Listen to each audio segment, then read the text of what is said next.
Hello, mini makers. Today we're going to be making some Japanese styled paper lanterns.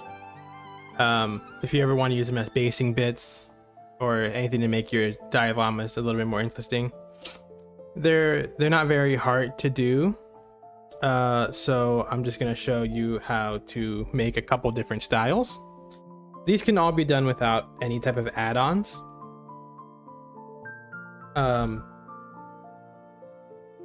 So the first style we're gonna go with is this classic one here. It's called I want to say it's Chico. No, the Chochin. I don't know if I'm saying that right, but it looks like it's called that. It's this one that kind of looks like a pill. I don't know what else to. Kind of looks like a pill. It has top and a bottom. So these can be done pretty easily. So I'll see my way of doing it and seeing if that works. And if not, I'll try a couple different ways. So one way to do it, I believe you can just go make a cylinder. Let me turn the keys on. So you can just turn on the cylinder here. Sorry. Yep. So Control A to add a cylinder. And then we can kind of just extrude it a little bit in the Z-axis. Add an edge loop. And kind of using Control R and then scale it using S. So now we can go ahead and subdivide surfaces. So it's already starting to get that pill-like shape. So we can kind of go into X-Slave mode, the top and bottom, kind of move it up a little bit. We add a couple of loop cuts.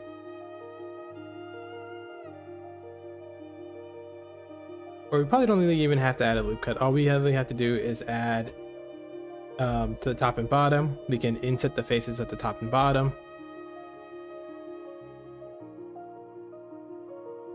So that they kind of come to a more point like that. So by insetting the faces, we make the top less, or we kind of make it come in a little bit.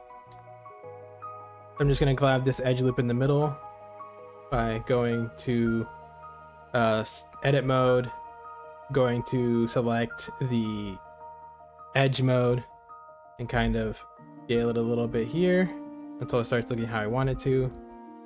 A little bit more lumpy like that. That's good. And then I'm just going to kind of scale these in the X and Y axis too. Like I want it to look a lot more like a pill. That's getting close to how I want it to look like. I'm just going to grab the top and the bottom and move those, scale those in the Z dimension a little bit to really get more of that pill-like shape. Okay, so this is starting to look like this, I think, personally. So you can add two more, you can add an edge loop on top and on bottom, and then scale those as well.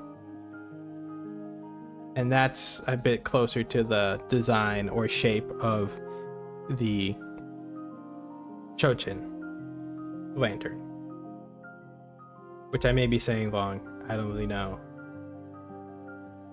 Keep messing with it. Make it a little bit tight, smaller, bigger, however you want. You can also make different versions of this. Make one smaller. Make one much taller. So you can do a lot with it. So now what I can do is I can then go in, if you take out some of the subdivisions, you can see these here, these edge loops here. I'm gonna go one more subdivision higher. So now after you have that, I'm just going to apply that modifier. And then I'm going to grab these two. And then just pick up every other one. There's a slightly faster way to do this, but I keep forgetting how to do it in the fast way, and doing it the slow way is easy enough. Okay. Make sure I just skip every one. Okay, perfect. So now, if I just scale these in the heavily dimension, but the Z dimension. So if I do S and then Shift X, it scales in the Y and the Z dimension. So something like that. And if you want, you could add even more edge loops to get more of a, even more of a pattern there. So now that I've added another subdivide surface modifier, I can bring these in a little bit more to get more of a folded in look, which I think I do want. So now I can, if I bevel these, I think I'm getting closer to what I want. I can either do that, or I can, let's just take a look here what beveling this one would look like. Let's see. That looks, doesn't really make that much of a difference.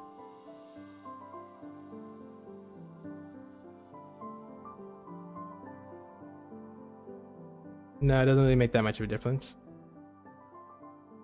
I'm probably just gonna squish this a little bit. And because we are working with miniatures, I'm gonna exaggerate every feature. So just going in and out of edit mode, I use the tab to go in and out of edit mode. I think that may be in the preferences section. You can do, let me find it. You can do, I think it's under input or navigation or key map, interface. It's under interface. Nope. Viewport. It's under viewport. No, where is it?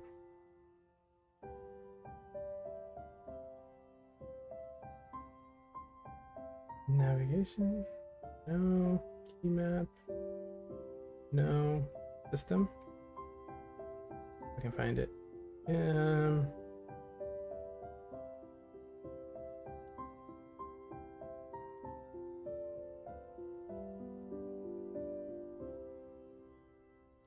Under one of these.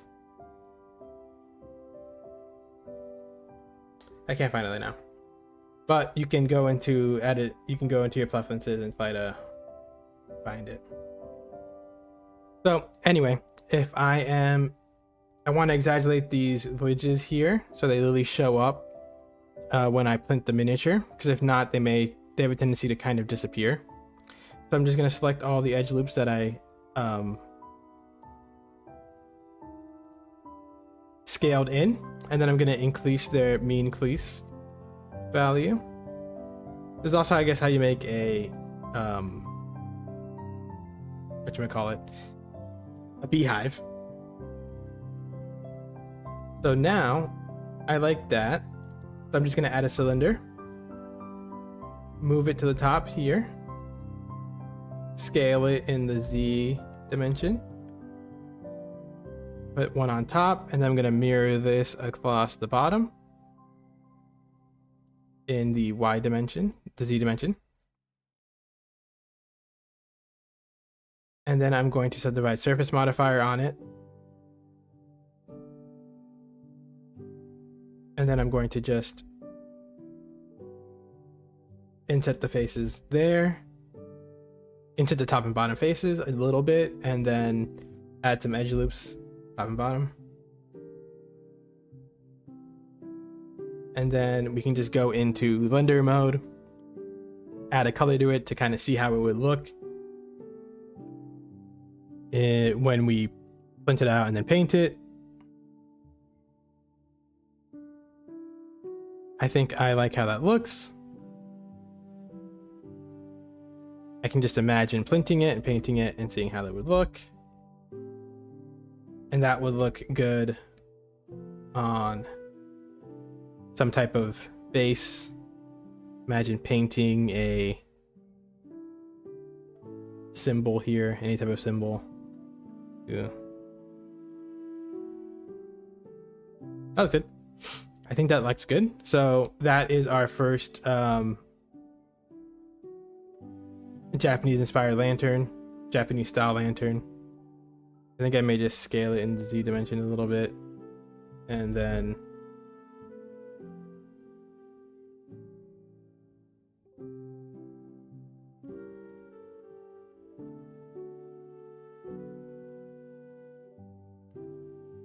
yeah, okay.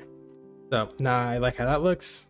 So now we're gonna move on to the second style of lantern, which I believe they call an andon, which is kind of like a very boxy paper flame kind of thing. So what I'll do for that is I'll just add a cube, kind of scale it so it kind of looks the same dimensions, roughly. Okay, and then what I'll also do is I always just kind of, you can just bling in a 32 32 here, a box that kind of serves as a person, and I'm just gonna scale these. There we go. And this is your miniature person. Those look good at that size. And of course I always print them one time, see if they fit. If not, I'd mess with the scales there as well. There's a lot of iterating you can do to make sure that you make the perfect size basing bits. Okay, so now we're gonna move on to this other lantern, which is another very traditional lantern style here. I think I've seen it a lot. So I'm just gonna add some edge loops, and then I'll just scale all these edge loops to maybe point. If you see the scale in the top corner, scale to the point, I'm gonna say a 0.5, maybe 2.5 along the global Z. And then we'll see if I can do the same for this across the global X. So if I just alt click, shift alt click, you do both of them. Go across the global X, do 2.5. Let's see if it's a bit tinier. But let me see if I can apply a scale. It may be that will do it.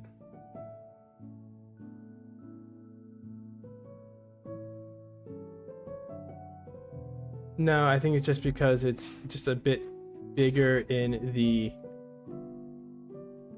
X dimension that is in the Y dimension, or in the Z dimension that is in the X dimension, so that's fine. At this point, you can just kind of do what you feel then. So I'm gonna do the same thing, kind of move it to 0.25. I'll just move them all to 0.25. This one's along the Y, so same thing, alt click. Okay, so now I have, if you've ever seen the box, you have this kind of design here. So what I'm gonna do now, I can do a couple things. I can add a bunch more edge loops. I just do Control R. There. Don't want to add too many. You don't ever want to add too many, because then when you print them in miniature, it gets really hard to paint those small ones. So I'll probably just do 3. 3 across the top, and 3 across the side as well. So now I will alt click each one of these, and then of course do it all sides. I'm just gonna alt click all the interior ones. And I think that that is all the ones that I would grab. Looks like it to me. And now what I'm gonna do is I'm gonna bevel slightly. No, missing these ones in the middle as well. Okay. So now that I have these all selected, so I just alt clicked all of them. Shift alt clicked all of them. I just do it again. Shift alt click, shift alt click, shift alt click. In each dimension. Only the interior ones. Then I'm just gonna bevel these a little bit. Maybe to there. And then let me see if I can. I'm gonna fly something that I don't normally fly. I'm gonna select similar by. Okay. So I'm going to try to select all by, we can say no. And if not, I'll just do it. No,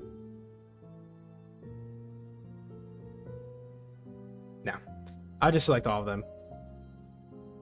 But to do that, I will go into XLA mode. Just make this easier. And I'll just change my selector to a circle. And I'll just shift click through all of them. Sometimes you can get away with doing select all. But this is also just to show that you really don't need to know a lot about Blender to make simple things. Okay, so that's there. That's those. And then I will select all the top faces. Except for that edge side there. And then what I will do is I will hit E to exclude. And then Shift Alt S. So I hit E to exclude, then I right click to get rid of my exclusion. Then I hit Alt S. Move them inwards. Now this is looking a lot more like those boxes. I probably could have made them a little bit thinner. And I think there's something going on here that I don't like that much.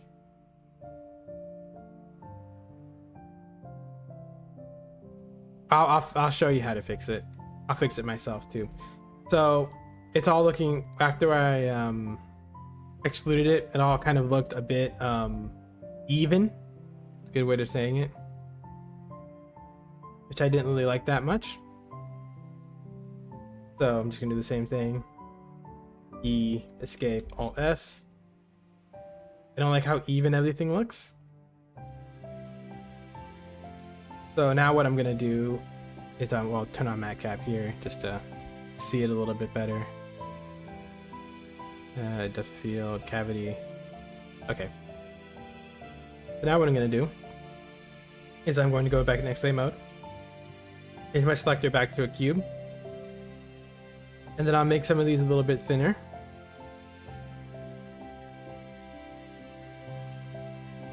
And then move them around so they're not so even.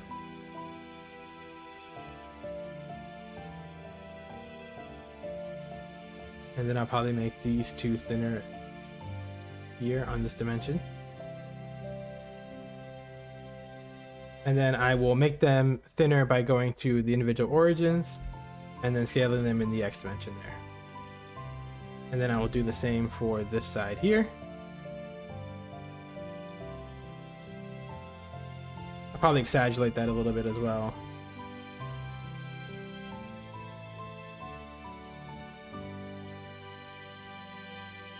And then make these bigger. So it kind of breaks up the sameness of all of this. So I think that that is all of them done. Except for in this dimension here. I'll just take this one here. Shift it in the Y dimension. And then take this one over here and shift it in the Y dimension as well. Okay, there we go. So that's looking a little bit closer to what we're used to seeing. So now what I will do is I will take this bottom portion, hit these corners here,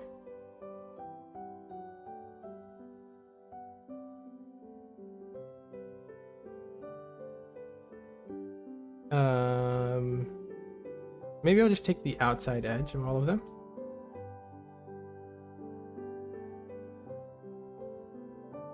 And then, yeah, take the outside edge. And then I will extrude this down.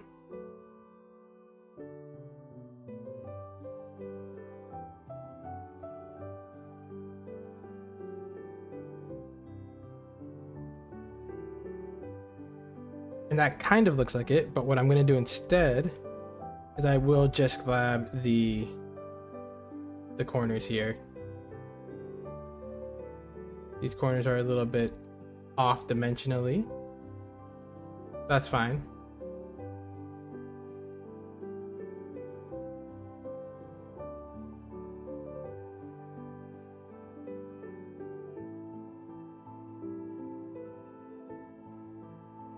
And this is our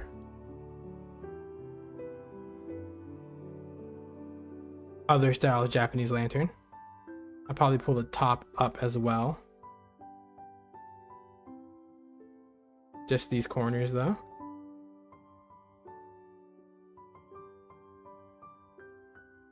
Okay. So now we'll go back into Blender mode. Make this a brownish. Just to see how it looks.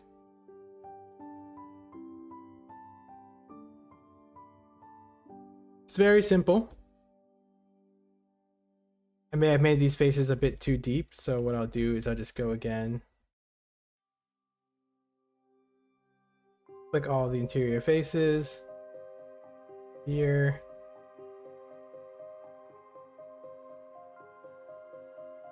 And then I will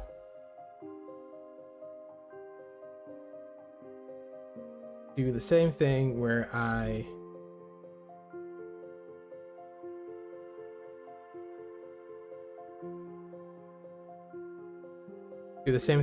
go ahead and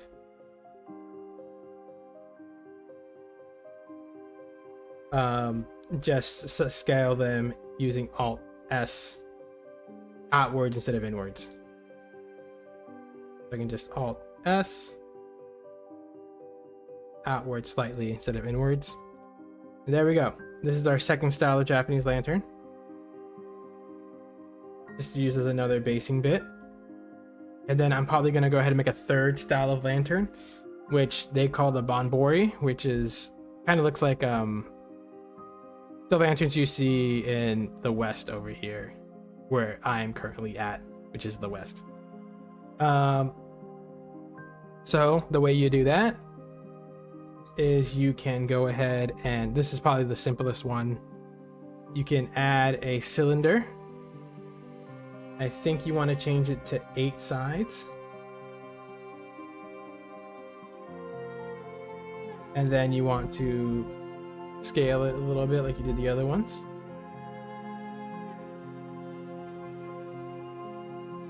And then you just want to glide I'm just going to go ahead and glide the top here. I use W to change my selector to be more of a square. Just scale that kind of like this. Now you've done that, you can go ahead and select each edge, and here you can do Control Shift plus to grab all the ones that are like this. Okay, and now you can go ahead and bevel this slightly. Then you can, I'm going to go ahead and inset the bottom face. Now that those are beveled, I'm just going to go select these again, the faces. So I can just select 2 and then just Control Shift plus each one. You can see there, Control Shift plus. And then I'm going to just not do that yet. I'm going to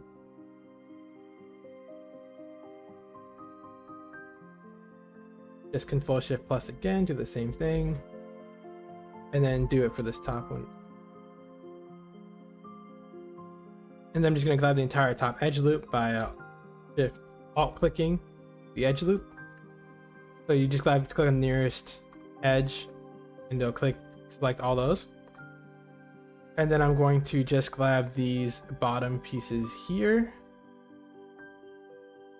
You just navigate around, you know, using how you navigate, using the mouse button, Control Shift. And then I'm going to go ahead and exclude them. Hit E. Excuse me, then you hit Escape. Alt S.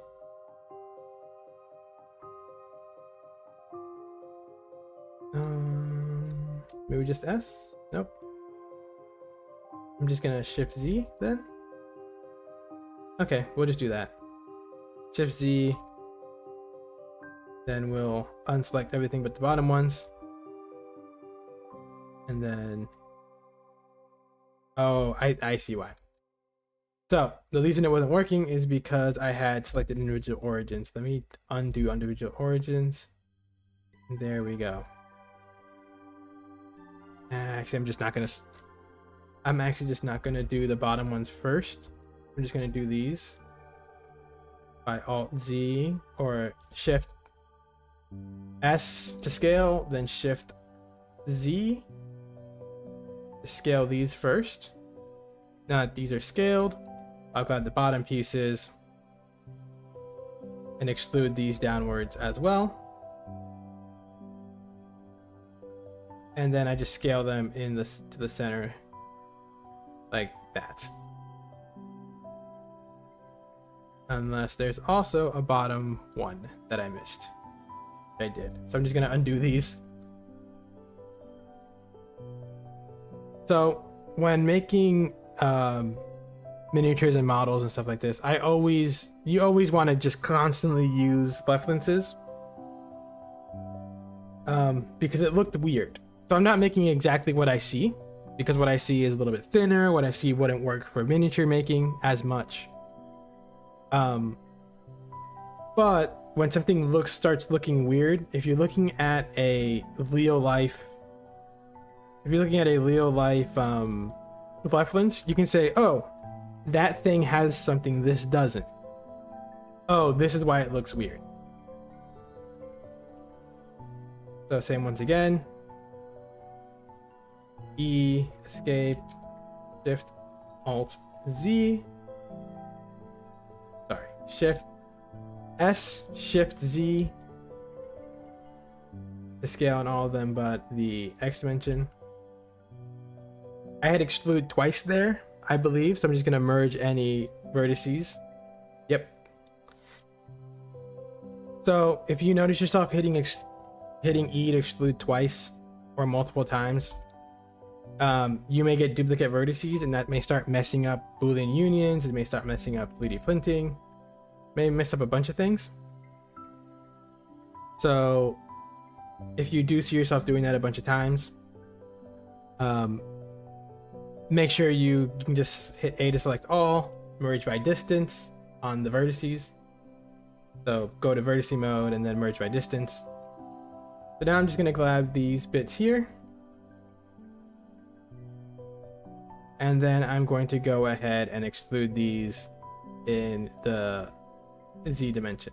So, and then we just scale them a little bit so they point downwards, up a little bit. And then what we can do here is you can leave it like that. That's fine. But if you want to have like be held up, we can add another cylinder. Do 32. So it looks a little bit more like a cylinder. A little bit thinner.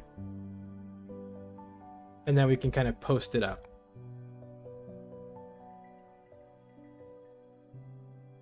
These may be hexagons instead of octagons. This is another reason why it seems different. But oh well. There we go. And then we can just go ahead. These are our 3 lanterns. So these are more of a lead color as well, and these are black to hold it up.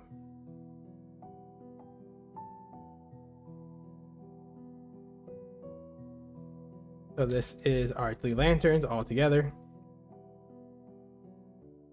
So you don't have to know a lot of Blender to do this, but it gives you 3 little basing bits you can add to any diorama or any scene.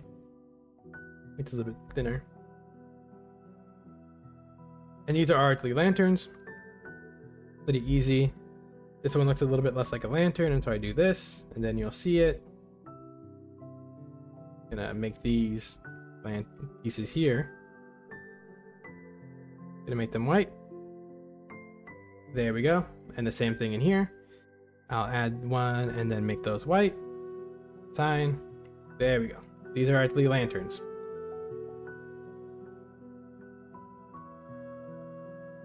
Not too long, pretty fast. Of course, you can just use them to base your models.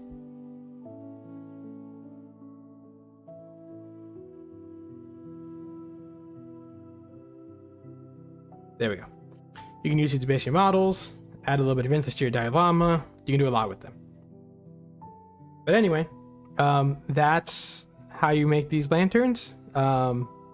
I'll probably print these out, put them on any type of social media.